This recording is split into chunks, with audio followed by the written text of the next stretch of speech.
Welcome to episode 33 of the Talking Friars podcast. I'm your host, Ben Fadden, here with Jacob Zimmermann, coming to you after the Padres were able to salvage one game of this three-game set that happened in Philly before before their last homestand before the All-Star break against the Washington Nationals and then the Colorado Rockies. We will talk a little bit about one Colorado Rocky player later, which definitely got some of us ticked off. One more than the other, I think. Yeah. But let's start off with the series recap. We'll get to CJ Abrams in a little bit, some injury news there, and then we'll talk about the full All-Star rosters and obviously focused on the Padres, who made it, who didn't. And so we'll just get into that. But game one was on Friday. Padres lose this one 4-3. There wasn't too much to say about this game. Paddock started this game. The Padres were looking to get their 50th win. They wouldn't get that till Sunday. Paddock went 7 innings, 3 runs, 4 hits, 1 walk, 5 strikeouts. It was a good outing for him. He definitely bounced back from that bad Arizona start he had. You see the 3 earned runs, but it wasn't as bad as it seemed. It really wasn't. He had he was unlucky that first inning. It was kind of similar to the Arizona start, except he didn't give up as many runs. He gives up the 1 homer to Didi, Gregorius. But other than that, then he settled down. Profar, this was the big hit in this game, at least in the Padres side, comes up with the 2-run single or double to tie it up in the 9th. But that all didn't matter because then Austin Adams came in, 2 runners were on. Brad Miller hit what I thought was a home run. I said it was a home run. I thought it was a home run, but it was actually it was a double, walk-off double. Okay. Walk-off That's double weird. in the 10th. So Phillies win this one 4-3 instead of 6-3, like I thought. Again, there just wasn't a whole lot to talk about on this game. Again, Paddock pitched well. Credit to Zach Wheeler. Ground ball machine, all-star. He deserves it. What were your quick thoughts on this game? Yeah, you kind of hit it on. Nothing really to talk about. Chris Paddock was really good, I thought. Only 4 hits, 3 runs.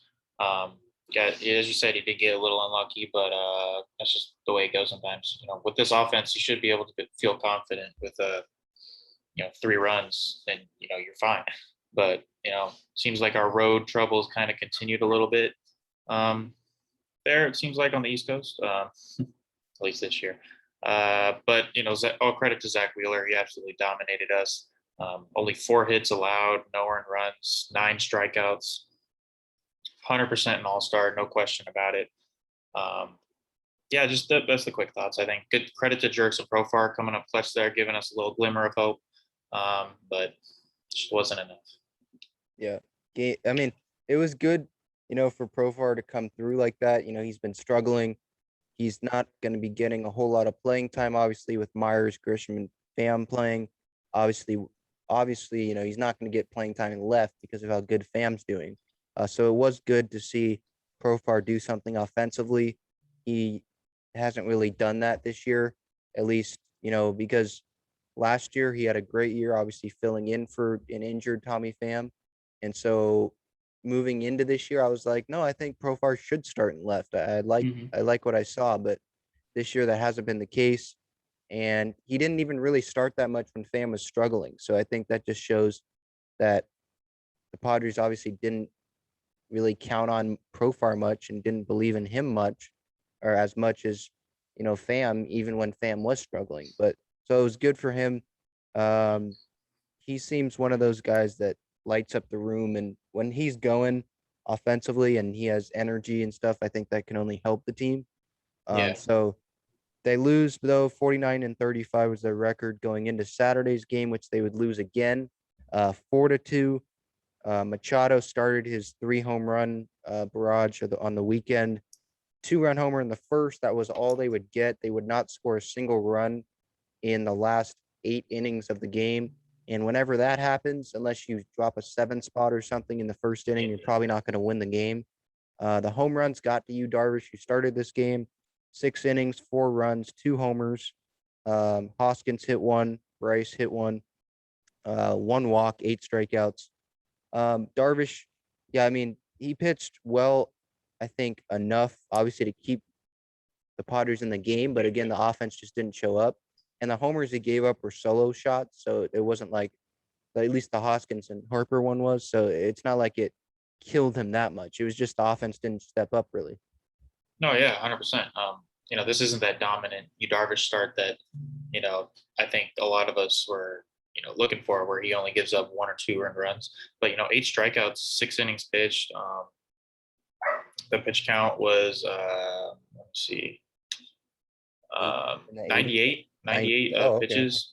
So, he got up there through 6 innings, but, that's not a bad thing. Only 6 hits allowed, 4 earned runs, those 2 home runs you talked about. His ERA now this year is 2.65, which is all-star caliber, which, as we talked about, all-star. But, just the offense, again, that's the story of this series so far up until today's game on Sunday. Just no offense, he kept him in the game. Bullpen did good, Nabil Chrismat and Pierce Johnson. But just no offense again. That was the big concern and the big story that pretty much lost us this game, I'd say. Yeah, you nail it on the head there. Now I did want to talk about obviously Eric Hosmer. Everyone, I mean everyone on Twitter, they were talking about how Hosmer dropped a foul pop-up in the 6th. Or he didn't drop it. He didn't see where it went. I think that's another thing we need to bring up. People are gonna act like he dropped it. He didn't drop it. He didn't even see where it went. And Rhys Hoskins came back and hits an RBI double to add more insurance to their lead, make it 4-2. That was the last run scored in the game. People are gonna act, everyone on Twitter was acting like they were acting like Hosmer lost the game and made them lose, and that was like the go-ahead run that Hoskins drove in. No, it wasn't. Andrew McCutchen had a sac fly. Excuse me, Bryce Harper had a sac fly that ended up being the go-ahead run, the 3rd run, which won the game. That's the run that won the game. Yep. The Hosmer one, okay, yeah, it was a mistake that it's a funny mistake, but he didn't see it. He lost the ball. Yeah. You can't do anything about if Tatis would have done that, would everyone would have said anything? No. So I'm just tired of people bagging on the guy when, okay, if he drops a ball or, like that Houston game a few years back when he literally saw the ball and he just made a fool of himself and went too far and the ball went behind him. Okay, get on him for that. But when he doesn't see the ball, we would have done the exact same thing because we wouldn't have saw the ball. That's one of those things. Exactly. You can't act like that lost the game. You lost the game because of the sac fly, the 3rd run of the game, and because you didn't score after the 1st inning. You did not lose because of Hosmer not seeing the foul pop-up and Hoskins hitting a double. Okay, I mean, I just don't understand people wanting to do. They have their punching bag, and they do it until that guy does well, and then they shut up. Yeah, exactly. I mean, at the end of the day, he's in a Padre uniform. You can't bash on a guy who's on this team. He's going out there. He's making big plays. People forget that in the beginning of the season, he was Mr. Clutch. He was the reason we were winning a lot of these games. He's the reason why we're winning this season series with the Dodgers right now. Exactly. I hope everyone understands that. And people weren't getting on Fernando Tatis. They were saying, oh, he's just a new year. He's still easing into it. He hasn't played a full season yet. And they got on Pham, and now I don't even think if Pham did that now, I don't think people would get on him. But just because Hosmer's been kind of struggling at the plate a little lately, you get on him for that? No, that's not the reason you lost this game, as you said. You couldn't hit. It was the whole team. If you're going to get on anyone, get on the whole team for not being able to hit. I don't like the Hosmer slander lately on Twitter, Padres Twitter. I don't know what's going on there. I think that we wouldn't be even close to this position without him, especially after Sunday's game. After that bases clearing either double or triple he had today. That was just I don't understand. Maybe that fired him up. I don't know, but I'm not really liking the Hosmer slander on Padres Twitter. I'm gonna need y'all to calm down on that because he, as I said, he's the reason where we're in this position. He's one of the biggest reasons. Yeah, I understand people wanting to be mad and he's getting paid 144 million and he's not playing like that. I understand why people want to get on him and do that, but I'm pretty sure if it was Manny doing this, if it was Tatis doing this, they would not be doing this. So Yeah, I'm any not other saying star I'm not player. saying you have to praise Hosmer when he grounds out to second for the fifth time in a game. I'm not saying that. I'm just saying on things that are out of his control, why are you getting on him? Yeah, Why are exactly. why are you do you want to get on him? You want to find the littlest, smallest things to get on him when we know how valuable he can be in the big moments. So yeah, let's just move on to game three. You talk about the Hosmer bases clearing double that he had. That was a big one that kind of set this game out of reach. Machado hit 2 home runs in this game, first 2 at-bats. Those were the first 5 runs in this contest, made it 5-0. A homer in the first, which landed right almost where the That was on homer Saturday. the day before it happened, just higher and I think a Oh higher yeah. exit velocity maybe. Um, the second homer ended up in left field. That was more of just a fly ball that kind of went out because of his power. It's power. Yeah. But Blake Snell started this game. He looked good in terms of the runs. He didn't give up any runs. 4 innings shutout. He looked. It was one of those rare starts where he didn't struggle on the road. I think I saw his splits was like his ERA is like It was 10 terrible. on the road, and it's like under 3 at home. So you weren't expecting him to throw a shutout, but at the same time, he was the inefficiency. He was walking guys, a lot of 3-ball counts. Um, Strikeouts obviously are good, but those are at least 3 pitches, and so the pitch count's just going to keep going up. But I think overall it's obviously a stepping stone for Snell. He obviously had the good Dodger start, so this is, to his credit, this is 2 back-to-back good starts from Snell. Um, did he? You can check the game log. Was that his last start before this was the Dodger series? Yep, it's been a while because Okay, yeah. he I know had he was that sick, but illness. yeah, Yeah, okay. Yeah, so credit to him. I've been harping on it until he gives us, back-to-back good starts. I'm not going to believe in him. I'm not saying that I believe in him now just because he pitched well against a Dodger lineup that had some people hurt and a Philly lineup that had some struggling guys, big name guys like Reese Hoskins in it. But I'm more confident in him than I was even after the Dodger start because he's now put 2 in a row together, and so at least we can see that. And one of them was on the road, so at least now he's putting together some back-to-back starts. Again, he wasn't as efficient as he probably hoped. But what were your takeaways from Snell? yeah. I was listening to it on the radio. I was outside building the deck with my father. We are talking about, oh, Snell. We kept hearing that Snell was walking batters and he was losing batters, and then they kept their big thing on the radio. Bob Scanlon, he was talking about how he kept getting out of those jams. He put himself into those situations, but he kept getting himself out, which was huge. He wasn't allowing those runs. He only allowed 2 hits, but 4 walks. That's a lot. Through 4 innings pitched. How many pitches did he have? He had 81 pitches through 4 innings. And credit to Jace Tingler, letting him get out of those jams. Not pulling him, going And to the. and yeah, and just going out to the dugout there, or excuse me, to the mound from the dugout and not having Larry Rothschild do it. I think that there's Exactly. something to be said that the manager going out there, and it was a short mound visit. It's not like it was a long pep, talk, but it was a pep talk. It was just, come on, let's go. You can do this. We know he probably said something that, gets Snell fired up or gets him back locked in because I think it was right after a walk.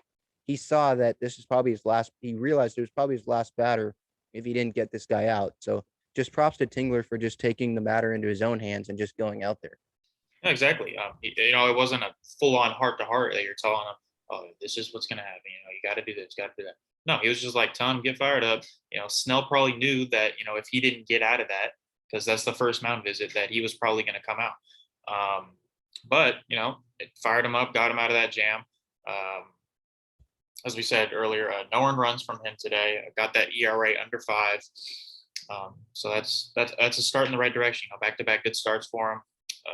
Didn't get in line for the win because of only going 4 innings, but the man who choked the game the other day got the win, Austin Adams. That was funny to me. So a good day from the rest of the bullpen as well. Only person that allowed an earned run was Craig Stammen. And then, so my thoughts on Snell. He also got a hit today, which was pretty cool. But yeah, just a good start from him. Like to see the back-to-back. Let's see if we can get him going 3 in a row. That would be really cool. Yeah, the offense broke out late in this game. Hector Neris was 1 pitch away from an immaculate inning. The umpire kind of squeezed him, but I think gave him 1 pitch in that bat earlier. So kind of a trade-off there. And then he absolutely collapsed. Hosmer had a bases clearing double, 3 RBIs there down the left field line. Good piece of hitting. Gave the Padres a lot of insurance there. Then Webster Rivas comes up, hits a 3-run home run. Is that like his 2nd or 3rd home run this year? His first home run was his first MLB hit. Yeah, right, yeah. Mm-hmm. That made it 11-1 on the Rivas home run. Just a much needed offensive outbreak. They combined for 5 runs only in the first 2 games. They more than double that today in this 3rd game. So just again, much needed offense there. Yes, it was late in the game. Yes, it was raining. Yes, there was like less than 10,000 people there because of the rain. But it was still much needed going into Petco Park, where it should be pretty a good, almost full capacity. I'll be there this time. Because it is the Nats coming to town, and the Nats, they do have a couple big names. But yeah, a 3-3 road trip. They do lose this series, but they won the Cincinnati series. 6 rain delays, so you come out 500 after that. I think that's definitely a good. You'll take that. Yeah, we need to get away from the rain. Yeah, I'm tired of these rain delays. Yeah, 50 win. They've got their 50th win finally. People want to. Obviously on Twitter, people want to trade for Gallo and make all these changes, and sometimes I just feel like it's just Matt Vasgersian said this on the last podcast. He was like, I think they should just stand pat. You don't usually like standing pat, but I think right now, I think it's just a good time to just sit, relax. You don't have to make moves all the time. I know we have a general manager that's known for that, so I get maybe that's why fans want to jump on that. But just can we appreciate for a second? We're not halfway through the season yet. Oh yeah, we are. They have 86 games. Just over half the season. We're already at 50 wins. There's some seasons in the past that we would not be at 40 yet. We would not be at 35 yet, probably. So just cherish this. Just relax. We have an easier schedule right now. This is where we're going to add wins. And I think a lot of fans are going to get their confidence back in the current group of guys that they have. We just swept the Dodgers. I mean, it was not that long ago that we swept the Dodgers. I get we lost this series, but just relax. I think we're going to have a good homestand with Washington and Colorado, 2 teams that aren't going to be in the playoffs this year. Kyle Schwarber's hurt for Washington, their best hitter as of late. So an easier schedule, going to pad the wins. Just exhale for a moment. Yeah, and let's talk about the rest of the division. The Giants are number 1 right now, hottest team in baseball, right? They are all their wins have been against these not as good teams as the Padres, and they're going to be playing a very, very hard schedule now. Same with the Dodgers. And our schedule was super hard to begin with, and we're where we're at. That I think that's a W for us. And now we're going on this this kind of easier stint now. We can't lose that focus, but I think that this is the time where we could possibly move into first place if we start to see like the Giants and the Dodgers struggle against better teams. Yeah, we're not going to get there before the All-Star break, but I could see the 2 weeks after that, maybe they have a sluggish start coming out of it. Injuries happen. You obviously don't wish that on anyone, but injuries do happen. And again, we have an easier schedule coming up. Speaking of injury news, CJ Abrams is now out for the season. The Padres' top prospect, fractured left tibia, sprained left MCL. Dennis Lynch says it's about a 3-month recovery. He's out for the year. This is definitely a bummer. There was talk that he impressed in spring training. He definitely showed that he can belong here, and talking about how he can be brought up maybe late in the year. maybe there's an injury and that forces it. There's a trade that forces it. I didn't believe in that. The Padres, they're very I should say cautious, but they also know times when they should bring guys up and when they shouldn't. There's been calls about having Mackenzie Gore come up. Well, they made that right decision because we see how much he struggled in the minors. I'm talking about Gore coming up like start of the season, and once spring training started, people were like that. They made the right decision. I still don't think they would have called him up this year, but it's still a blow. It's still a setback. Will it set him so far back that he's not the same CJ Abrams, like he doesn't have the same speed? That's to be seen. I think he can still, I'm not a doctor, obviously, so I don't know, but I'm sure that he can still gain all of that athleticism back. And I don't think, with baseball these days, speed helps, and he's still going to have speed, obviously, but I don't think that he has to be the level of Fernando Tatis Jr. aggressiveness that we saw the first couple of years. Just be smart, and you can still be a very, very impactful player, which we know he's going to be, whether that's in left or right, whether that's in center when Grisham has to move to right or left, because Pham's a free agent at the end of the year. Who knows? Myers could be traded. He's a free agent after 2022, I believe. Things can happen. Cronenworth's at second. That's going to happen. People want Hosmer moved. I don't see that happening. He's not going anywhere till his contract's up. He's going to opt in because no one's going to want him. So the outfield is where he's going to be. And I think that can help him actually, because he's not going to have to, show off that speed and show off all of that athleticism as much as a shortstop would. So just your thoughts on the Abram injury. Does that set him back a little bit, obviously, but just what do you think about that? Yeah, I don't think that it'll hurt him as bad as people might think. I know it is a leg injury, and leg injuries are always the scariest. Yeah. When it comes to a very athletic guy like CJ Abrams is. But he doesn't have, as you were talking about, he doesn't have all that power and stuff that Fernando Tatis Jr. has, and he doesn't have that same athleticism, I don't think. He's not tall, and so he doesn't have the range probably, but he's athletic. He is, yeah. And I'm not trying to take anything away. We saw it with the defensive plays he made at shortstop in spring training. He definitely is probably the second most athletic guy in the organization, I would say. Manny can do freakish things, but what we saw out of Abrams, man, he and Tatis are right there with each other. He's the real deal, 100%. I'm not trying to take anything away. It's just Fernando Tatis Jr. Fernando Tatis Jr. is Fernando Tatis Jr.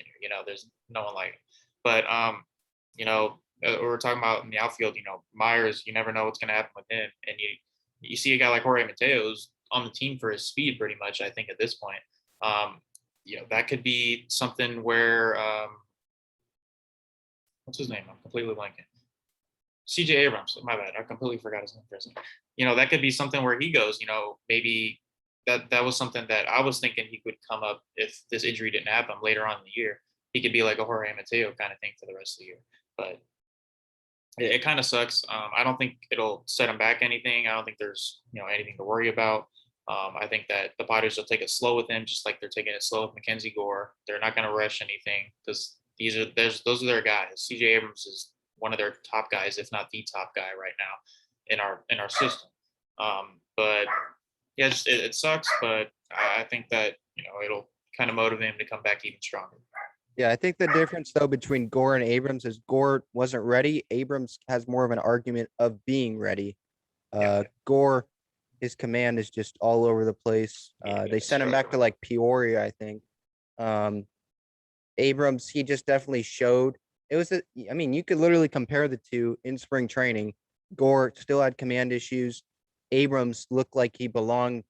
Mm-hmm. So I think that it's definitely a setback, but maybe Abrams and Gore might be on more similar timelines now if Gore can step it up now because of the injury that will delay Abrams getting to the big leagues, at least in terms of this year. Again, I don't think that was going to happen, but you could have seen something in the postseason like Ryan Weathers last year. But again, I didn't see that happening. But so that's the one piece of news that came out today. CJ Abrams going down again, out 3 months, sprained MCL, tibia injury. The other piece of news was the All-Star announcement. It was on ESPN today at 2:30 Pacific time. The AL was announced first. The NL was after that. First, we'll talk about the whole AL and NL rosters, but obviously, Talking Friars is a Padres podcast, so we will talk about the Padres first. Tatis was announced as the starting shortstop Thursday, so he obviously was still on the team. Hopefully, there's no injuries. You can knock on wood on that. He will start the All-Star game for the National League. Probably hit first or second, with Acuna probably leading off. Winker might be up there as well. So shoot, Tatis might hit third. But the rest of the Padres position players and pitchers that made it were announced on Sunday. Jake Cronenworth did make it.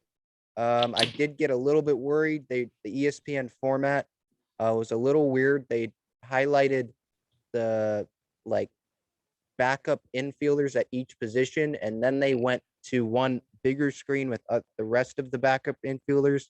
So I was like, oh, Cronenworth maybe didn't make it, and then it showed him, and so it was definitely deserved. We talked about it on the All-Star prediction podcast we had. You can check that out. He's the third second baseman behind Frazier and Albies in terms of the order that was laid out. He definitely deserves it over, Chris Taylor, who did make it, by the way, but And Gavin Lux. yeah, and Gavin Lux, who that's definitely just popularity. I don't even know if he's that popular. I just think it's Dodger fans not wanting Cronenworth in, but there you go. Cronenworth, he's, in my opinion, he's the best overall second baseman in the league. LeMahieu has not had a great year this year. Frazier hits for average, not much else. He does play different positions, but Cronenworth does as well. Just everything, home runs. He showed how valuable he can be in that Dodgers sweep. Homering in 4 straight games, 3 of them in that Dodgers series. So he definitely deserved it. How fulfilling do you think this will be? Cronenworth, he said, I don't know when it was this week, I think, that he just couldn't believe if, he said this a year or two ago, he didn't even think he would be in the major leagues, nonetheless being in the All-Star game. So your thoughts on Jake getting the deserved All-Star bid? Oh, he deserved to be in consideration for a starter, in my opinion. But it's a popularity vote at the end of the day. He's not a household name yet, I don't think. But people are gonna have to learn the name Jake Cronenworth because he balled out in his rookie year in that COVID season, and he showed that it wasn't just a fluke this year. He's playing a full season. He's played first and second, and he's excelled at both. But that playing at second, and short a couple. And short, yeah, he can play the whole infield. But he and better pitch. stay short. But yeah, yeah, he's that blow up pitcher. But yeah, he's the best all around second baseman in the league, no doubt. You nailed it on the head with those comparisons. But it's just it's a good feeling for Jake. I bet. I saw the 97.3 The Fan tweeted about his reaction and Jay Singler telling him, and I thought that was really wholesome. It's really good to know. Especially after a guy is telling you that he doesn't even think he's going to be in the majors, and now he's an all-star. That's just it's a good story, and I'm glad that he's a part of this team. He was part of that. What trade was he a part of that we got him with? Yeah, and that now it's known as the Cronenworth trade and not the Tommy Pham trade. Yeah, but I think hopefully by the end of this year it will be known as the Pham and Cronenworth trade, and it will be known as just the Padres absolutely demolishing the Rays in this trade, which is not common. The Rays usually always win their trades. They definitely whiffed on this Cronenworth thing. They did have Wander Franco there, the best prospect in the league, but they definitely whiffed. Yeah, we'll give you Xavier Edwards when we get Jake Cronenworth. 100%. Yeah. Overall, I think that was a really good feeling for Jake Cronenworth. Yeah. The other infielder besides Tatis and Cronenworth that I think had a shot was Manny. I personally did not predict him getting in. I thought that it would be Justin Turner. He did not get in, I believe. But I think Chris Taylor took that spot. But I just thought that Manny The slow It start. was it was Chris Bryant and Eduardo Escobar from the Diamondbacks. Yeah, that's not the guy I would have expected. All right. Yeah, Manny deserves Dodger it fans more got than that robbed there. guy. Yeah. But that's just the dumb one vote, one player for each team thing, which I will get to. Yep. Don't worry about that. So Manny, I didn't think he really had that much of a shot because of how good Bryant has been this year. Because of Arenado, obviously, he's easily going to be in for popularity. But I think that the slow start for Manny hurt. Obviously, 3 home runs over the weekend. He's heating up. We know what he can do. He's probably the team captain of this team if that was a thing. Yeah. So, like we said in the prediction episode, there will be many, many more chances for him to be an all-star with possible players moving in free agency with Bryant being a free agent. So with Turner retiring in a couple years. So he'll wait. One thing that was weird though, if you saw this on Twitter, there was a picture in Denver of like the All-Star banners, and Manny's picture was on there with other guys like Arenado and Tatis and who else was on there? Baez. But then so that kind of sparked like, oh, Manny made it. Oh wow. But then on the same banner was Charlie Blackmon. So that's when that's when I knew. I was like, no, maybe those people should have just put more surefire guys in there. So, but yeah, so Manny did not make it. That was a weird banner that I saw there. Charlie Blackmon, I don't know why. What is he? This is not 2016. He has no shot of making it. Yeah. So, that was a failure of whoever made that banner. But moving on, the other two all-stars that made it for the Padres, Yu Darvish and Mark Melancon. Mark Melancon led the team in saves. Definitely a surprise if you ask me. We knew Mark Melancon or not making the team. A surprise going into the year of how good he's been. He's obviously 37, a ton of experience, so you knew that he can do it. I just didn't think that he'd be the bona fide closer. He was the only one of those big four part of the year that wanted it. So credit to him. He's been great this year. The fans love the shark intro at the game whenever that comes on. Definitely much needed, or excuse me, much deserved for Melancon. It will be interesting to see if Dave Roberts is selfish and doesn't put Melancon out there to close an all-star game. But there's no doubt that he deserves it. Yeah, 100%. You nailed it on the head. When you lead the league in saves, I think you should pretty much be a surefire into the All-Star game. I hope he's able to pitch. He struggled a little bit recently, so I think maybe he needs the rest. I'm not so I, sure that it's a sure thing that he pitches in it. I no, don't know. I'm not saying that. I'm saying that just a surefire to get into the game. I'd say. You might not. I don't. There's a good chance he might not pitch, but it's just fun to see that someone you didn't really expect at all to get into the All-Star game in the beginning of the year. You think maybe Pomeranz or another bullpen guy. I'd pick Emilio Pagan over him, even Keone Kela over Melancon in the beginning of the year, and he just completely shut everyone up because he absolutely dominated this year so far, and glad to see that he's in an All-Star game. 3 out of the 4, as you said, with Darvish. I think it's just really good to see a pitcher going in. Another Padres closer. We're continuing that tradition of Padres closers going to the All-Star game. Yeah, that's one of those things where it's like you look back at Padres All-Stars and the years that they were rebuilding, and it was like, no, it was still relievers. It was still Drew Pomeranz. It was still Fernando Rodney. It was still Brad Hand. It was still relievers. So that's just a common thing that has happened regardless of the year, regardless of rebuilding, building, slowly coming, with the Tots Heat 2019, whenever it was, it's still relievers that are making it. Kirby Yates, I forgot to even mention him. So it's just a trend that's happening, and hope if that better keep happening because these teams that win World Series, they have good relievers. They have good, maybe not great closers in Kenley Jansen's case, but they have solid, great, relief corps. And so it's definitely a great sign beyond Melancon making the All-Star game. Yu Darvish makes, as I said, his 5th All-Star selection. The ace of the staff. he is definitely in the tier below Jacob deGrom. Jacob deGrom's on his own level. He's in that same tier this year as Zach Wheeler and Kevin Gausman and Taijuan Walker and Marcus Stroman, guys like that. He's just been phenomenal. He's been exactly the guy that we thought that he would be coming over from Chicago with Victor Caratini in that trade this offseason. Thank you very much, Jed Hoyer, for that. But he definitely deserved it. He was definitely there was no question that he was going to make it. Just I hope that he pitches.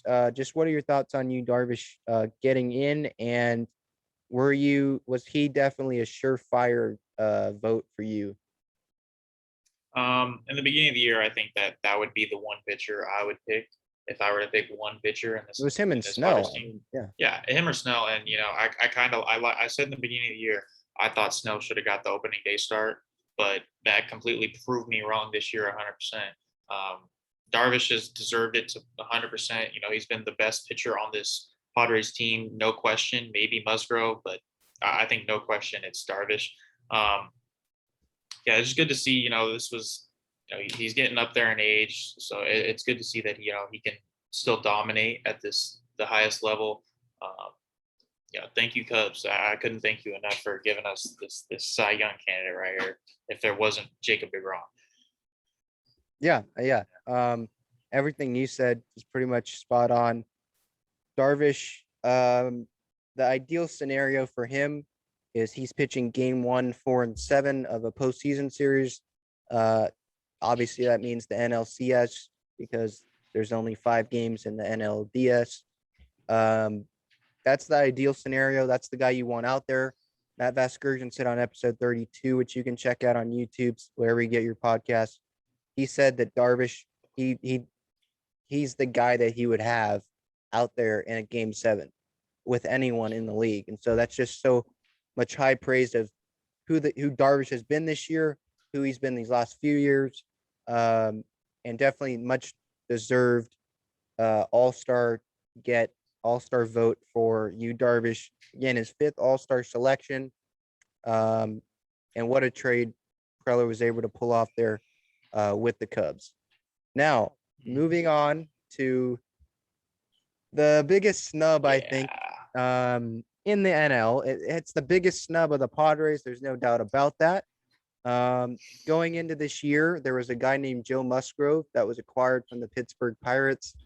He was under the radar. No one really made much of it except Padre fans because of, he grew up in El Cajon, huge Padre fan, huge Jake Peavy fan, went to Grossmont High School, my rival high school. But he pitched like an all-star this year. And you look on the ESPN show today, I was watching it, and I look at the screen, the starting pitcher reserves for the NL, and I see names. Trevor Rogers, okay. Zach Wheeler made it. Kevin Gausman made it. Guys like that. Okay. Corbin Mertz, yep. Okay, yep. And then I see a name. Colorado Rockies. German Marquez. He made it over Joe Musgrove. Let me repeat that. German Marquez, a 3.59 earned run average, a 1.18 whip, made it over Joe Musgrove, a 2.63 earned run average, basically a run less, a full run lower than Marquez with a 0.88 whip. Marquez, again, had a 1.18 whip. It's unbelievable. This is where the stupid rule of every team needs one all-star to just go right in the garbage can. Like, are you kidding me? Yeah. Right in the garbage can. You want your one all-star? Okay, put him in the home run derby. This is the all-star game. If you're such a crappy team like the Rockies that you don't deserve an all-star. You have to have one all-star that has a 3.59 earned run average, you don't deserve to have an all-star over a guy that's thrown a no-hitter, the guy that's number's going to be retired from the Padres, a guy that has, again, a 2.63 earned run average, the guy that is pitching all these big games, that is leading his team to wins over teams like the Dodgers, the guy that is just such a feel-good story in San Diego. The guy, yes, I could care less the games at Coors Field. You think that Colorado Rockies fans are going to that game to see German Marquez? No, they're not. They're going to the home run derby to see Trevor Story. They could care less if a Rockies in the All-Star game. They're going to see Fernando Tatis Jr. and Shohei Ohtani. They're not going to see German Marquez. Joe Musgrove is a better pitcher than German Marquez this year. That's all there is to it. It's not a debate. This one player for each team rule needs to go straight in the garbage can. Yeah. Because and I'm saying this as a Padre fan, there were some years that we probably didn't deserve an all-star, or our all-star was a closer, like we mentioned, who deserved to be it because of how good they were. It wasn't a starting pitcher with a 3.59 earned run average. Come on. I mean, I don't get it. Now, there's one avenue, obviously, that he can get in, which is a replacement. DeGrom doesn't pitch, Musgrove can come in, or Walker can come in, or Stroman can come in. But to not get in over just because of the stupid one player for each team rule is just beyond me. Yeah, I mean, yeah, I'll let you go off on that rant there. I couldn't have said it better myself. It's frustrating. It's ridiculous. I mean, yeah, I think you nailed this spot on. German Marquez has struggled terribly this year compared to Joe Musgrove. He had that one good start, German Marquez, where he almost had a no hitter, and then guess what? Joe has a no hitter. Joe Musgrove has a no hitter. Exactly. I don't know. I don't understand really the one per team rule guarantee. As a Padre fan, we've sucked. There's no question about it. We've been terrible over the last I don't even know how many years. And we haven't deserved all-stars sometimes. But we've gotten some where it's a closer. I think that Musgrove, I thought he had a sure spot in. I didn't understand that at all. And you see German Marquez, and it's just kind of a blow, especially to a guy like Joe Musgrove, who had a little comeback story. He came back to his hometown. No one really knew about him except for, as we said, Padre fans who knew that, he went to Grossmont High School. He's kind of a local legend. And he throws a no-hitter, and he's dominating this whole season so far, except for like a couple starts. But compared to German Marquez, he's Jacob deGrom. Like, there's no comparison there. I don't know how Jacob deGrom's ERA is less than 1. It's like a full run lower than like the Kevin Gosmans of the world. This is the same scenario. It's ridiculous. German Marquez is at 3.59. Like, I just don't. German Marquez, I'm not even sure he'd be on the Padres rotation. No, I don't think I wouldn't even want him over Blake Snell, who's struggling right now. Yeah. I mean, it's ridiculous. There's just too many things that I can say about this whole situation that would just either cause this thing to either get taken down from YouTube or get blocked on everything. But Joe Musgrove deserved to be an all-star, and he got snubbed. There's no question about it. I hope that this is sad, but I hope DeGrom can't pitch so Joe Musgrove can get in there, because I think he should be the first pitcher to go in. But here's the thing: like, if DeGrom doesn't pitch, then they're gonna want to get a Met in because he's the only player. We already have 4, but that's the thing. That's the thing that just infuriates me. Again, you want your Rocky All-Star. Okay, put him in the home run derby. Trevor Story's in the derby. And guess what? Here's another thing. I totally forgot about this, but here's another thing. Guess who is the Rockies All-Star this year? Nolan Arenado. You traded him to the Cardinals. You traded him and $50 million to the Cardinals. There was your All-Star. You don't deserve one when you're trading away your best player. You trade away your best player, a future Hall of Famer, and now you're supposed to get an All-Star? That doesn't make sense. You're literally not trying to win. You're trying not to have an All-Star. That's literally what you're doing. So I'm sorry. Trevor Story didn't have a good year. He hasn't had a great year. He's simply just lowered his value, in my opinion.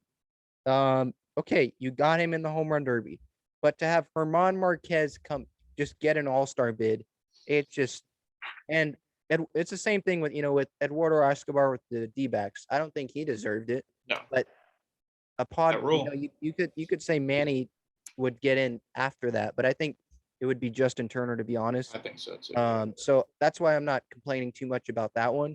But again, it's the same thing with the Diamondbacks. Ketel Marte's hurt. I haven't looked at Eduardo Escobar's numbers, but I follow They're not as baseball good. every day. I follow baseball every day. Yeah. If I would have heard about Eduardo Escobar's great season if he's had one. So He it's hasn't just had a terrible year, but it hasn't been all-star worthy. Like yeah, Herman okay. Marquez hasn't Yeah, been all-star worthy. okay, yeah. So the bright side of this, Padres have 4 All-Stars in this game: Mark Melanson, Fernando Tatis Jr., Jake Cronenworth, and Yu Darvish. Um, that's the most All-Stars in the National League this year. I believe it's the most in baseball. More than the Dodgers, who have 3: Chris Taylor, Max Muncy, and who am I forgetting? Betts, Mookie Betts. Yes. Surprising to me, Dodgers didn't have a pitcher. But that's how Yeah, that's stacked kind of this NL crazy. was.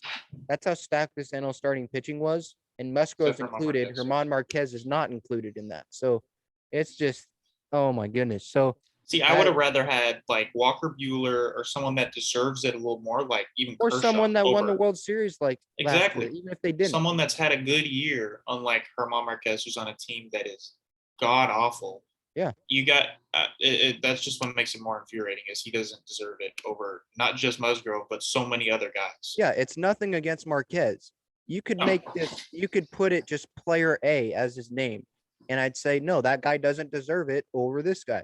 I don't care. He's a Rocky and all this. Again, like I mentioned, these fans, some Rockies fans are like, oh, yeah, I hope Marquez gets in the game. But are you kidding me? You look at Dave Roberts' order of who he wants to get in the game, who deserves it. Musgrove, who's not even in the game, is higher than Marquez. I'm sorry. It's just exhale, Ben. Anyway, so we predicted Tatis, Cronenworth, Melanson, Darvish, Musgrove. 4 of those 5 get in. 5 of those 5 should get in. Again, we'll see if he gets in with the replacement. But as of now, that rant was definitely deserved. Um, again, nothing against Herman Marquez, but just the system is just stupid. yeah. If you're that bad, you traded away your one All-Star. You don't deserve to get an All-Star. I'm sorry, that just doesn't make sense. Um, what else? I don't even know if we have anything else to talk about. That's just We could go over the rest of the team. yeah. You Let's get. just say Oh the yeah. teams. I forgot about that. Yeah, let's do that. So you have the rosters up. Yeah. So the National League, as we know, catcher will be JT Realmuto. Or these are my bad. These are this is just the whole NL team. JT Okay. Realmuto at catcher, Max Muncy at first base, um, Freddie Freeman at first base, Ozzie Albies, Brandon Crawford, Chris Bryant, Jake Cronenworth, Eduardo Escobar, Trey Turner, Mookie Betts, Brian Reynolds, Kyle Schwarber, Juan Soto, Chris Taylor. Um, I believe. Oh yeah, here we go. And then Buster Posey, Adam Frazier, Nolan Arenado, Fernando Tatis Jr., Ronald Acuna Jr., Castellanos, and Winker. And then the pitching, Jacob DeGrom, very well deserved. Yu Darvish, our own Padre. Brandon Woodruff, Corbin Burns, Kevin Gosman, Trevor Rogers, Zach Wheeler, and then where Joe Musgrove should have been, Herman Marquez. Okay. And then the relievers for the NL, Craig Kimbrell, Mark Melanson, Josh Hader, and Alex Reyes. Alex I Reyes. think Okay. that's a fair team. I don't think of anything off the top of my head that Yeah, it was just the yeah. Escobar and Marquez were. I mean, Betts hasn't even had a great year. He's been hurt, but I get it. It's the big name. He's won an MVP, won the World Series. Excuse me, won the World Series last year. So I get that. I'm not. He's a top 3 player in baseball. So I'm not gonna just totally go off No, on yeah. that because okay, that's not a big deal. Yeah. Then So the we went AL. over the starters, right? We went over the starters last Uh, podcast. Yeah. I mean, we went over the Padres obviously right now. Yeah, it's a good team. I think that's a team that will win. I think Ben was going to kill the AL. If Yeah. you look Go at the ahead. AL, Yeah. Let's move it's to not the even AL. close. You want to do the AL? Yeah. Go ahead. All right. So let's go for the starters first in case you missed the episode. Salvador Perez will be a catcher. Vlad Jr. at first base. Marcus Semien at second. Rafael Devers and Bogarts on the left side of the infield. Tasker Hernandez, Aaron Judge, and Mike Trout in the outfield. And then the starting DH and voted in as a pitcher, Shohei Ohtani. And then the reliever or the pitching and Backups are Garrett Cole from the Yankees, who got booed today. Lance Lynn, Shane Bieber, Nathan Eovaldi, Kyle Gibson, Yusei Kikuchi, I hope I'm saying that right, from the Mariners. Yep. Carlos Rodon, as I mentioned, Shohei Ohtani, and the relievers, Aroldis Chapman, who blew another lead today, Liam Hendricks, Ryan Presley, Matt Barnes, and Gregory Soto from the Tigers. And then the backups, the cheaters, Jose Altuve and Carlos Correa, Jose Ramirez, Nelson Cruz, JD Martinez, Bo Bichette, Matt Olson, Jared Walsh, Mike Zanino, Michael Brantley, another cheater, Joey Gallo, Adolis Garcia, and Cedric Mullins. Joey Gallo. I didn't think he'd get voted in. Yeah, he's had a hot couple weeks since they banned the substances, so I think that might be a reason why. But yeah, let's see. I liked how Cedric Mullins got in though. Adolis Garcia, those were two underrated guys. He should start over, when Trout's obviously doesn't start. One thing to clear up, Brantley I don't think is a cheater because he wasn't on the team in 17, but right, my bad. I just saw Astros. Yeah. Anyway, just in respect to him. Let's see. So Ohtani's obviously the big headline of this. He's so incredible. He's probably the most talented guy we've ever seen, just because he can do both hit and pitch. There's talented guys, Willie Mays, Mike Trout, Ken Griffey Jr., Tony Gwynn, Ted Williams, Babe Ruth. There's guys, Fernando Tatis Jr. There's guys that are so talented beyond, that what we could even imagine, but they can't do both. And Babe Ruth's the only guy that could, and Ohtani is blowing him away. He has the most home runs by a guy. He has 31 now, leads the league in home runs, and he's an all-star as a pitcher. I mean, just imagine, like, everything, the preparation that these players have to go through. If you're a pitcher, you're probably throwing close to every day. That takes time. You have your specific workouts. You're running, you're doing stuff like that. And if you're a hitter, do you know how many swings these hitters take every day? Ohtani can't do both of those things. He has to minimize both of those things, or if he's starting, focus on that. And then it's okay. I'm going to go hit a bomb during this game too. Like, leading the league, by the way. Yeah, it is so unbelievable what this guy can do. Last year, his first year in the big leagues, it wasn't great. It takes an adjustment period, I'm sure. A month of spring training isn't enough for these baseball players this is, their life, and they get all, stuck into one thing, right? So he hadn't seen this much velocity and this much, movement on pitches before, but he's definitely adjusted to that now. And he and Tatis are going to be the headlines of this All-Star game this whole week in mid-July. It's definitely going to be fun to watch. As for the AL starter, it definitely should not be Garrett Cole. Ever since he was caught because he didn't admit using it, he had no response for it. Don't know. Biggest cheater. Now he's struggled. He got smashed at Fenway last weekend against the Red Sox. Today. And then he doesn't even make it through the fourth inning today against the Mets. He got booed as he was leaving. He had the worst offense in the National League against, the Mets had that, and they teed off on him late. Mm-hmm. And then Chapman, obviously, he doesn't deserve to close the game if they have a lead, because he's been trash ever since that substance stuff went away. So I think the Yankees have been the hardest hit team of this, but your thoughts on the AL before we get out of here? Yeah, just Garrett Cole, man. I can't say I can't say enough bad things about him, because he was supposed to be this amazing guy, and then all of a sudden they take away that substances, and he's getting teed off again. It's unfortunate. It's unfortunate. Yeah, we thought this guy was the second best pitcher in the league behind DeGrom, and it was like, New York newspapers was like, oh, it's DeGrom and Cole and then everybody else. And Yeah, they were if on their own tier. I saw this tweet that was so amazing today that just totally summed it up. Like, if Cole's worth 324 million, DeGrom's worth over 600 million because Oh, he's worth $1 billion DeGrom compared to is what Cole's playing like right now. because DeGrom hasn't cheated and he's still putting up these numbers.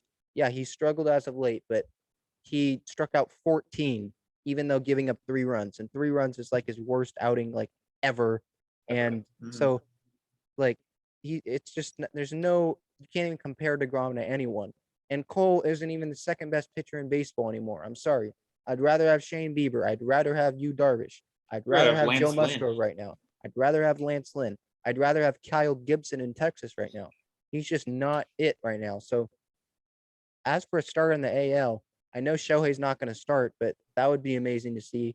I'd probably give it to Lance Lynn or something like that because the Carlos White Sox Rodon. are going Yeah. to be, real World Series contenders, and it was them and the Yankees in the class of the AL this year, going into the year.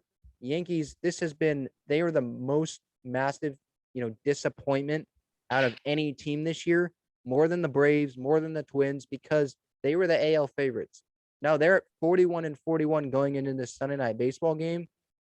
That is they're nowhere near Sad. to Yeah. be seen in the division, and they're like 5-6 games back of the wild card. Seattle's in front of them with Yusei Kikuchi as like their best I pitcher. didn't know that. Wow. So I That's mean, bad. it's just so the Yankees. There's going to be change this offseason. I don't care if they barely make the playoffs because that's not their expectation. No. They're not a team like San Diego was last year, to be frank, that partied when they make the playoffs and they won the wild card series. We That's not parted their when we beat the expectation. Dodgers. Yeah, their expectation is to win the World Series and win an AL pennant, and they can't even sniff that right now. That's not even in their dreams. So just totally disappointing for them this year. But yeah. So I think the NL is a better team. I think that Cedric Mullins should be starting in center for Mike Trout. Yep. Deserves it. But yeah, those are our thoughts of the AL and NL. Dave Roberts is that manager for the NL. Kevin Cash for the American League. So that's pretty much the episode. Padres have now a 4-game series at Petco, which is going to be needed to be back in their front of their fans. It's just something about being on the road. 4-game series with the Nats, 3-game series with the Rockies next weekend to close out the first half of the season, technically, before the All-Star break. Going to be much needed rest for the bullpen. I think, people want to bring up much needed rest for Machado and for guys like that. It's going to be much needed rest for everyone, but mostly the bullpen. They have been so great this year. Just have, that first half of the season, they took on a gigantic load when guys weren't giving innings, when Snell was struggling, when Morahone got hurt. So just can't say nothing, more than just they need rest, and just couldn't say anything but good things about them, what they've done this year. And it'll be time for AJ to grow to work before this trade deadline. We'll see what happens. Get on the I, phone. I really think they should stay on Pat, but I do that's too. definitely a big, long episodes that we can have later. But time's getting really close to an hour here. So again, this has been Fadden here, Jacob Zimmermann. We'll come to you after the Nat series. But until then, you can be mad about Joe Musgrove not making it as the initial All-Stars. But until then, let's go Padres.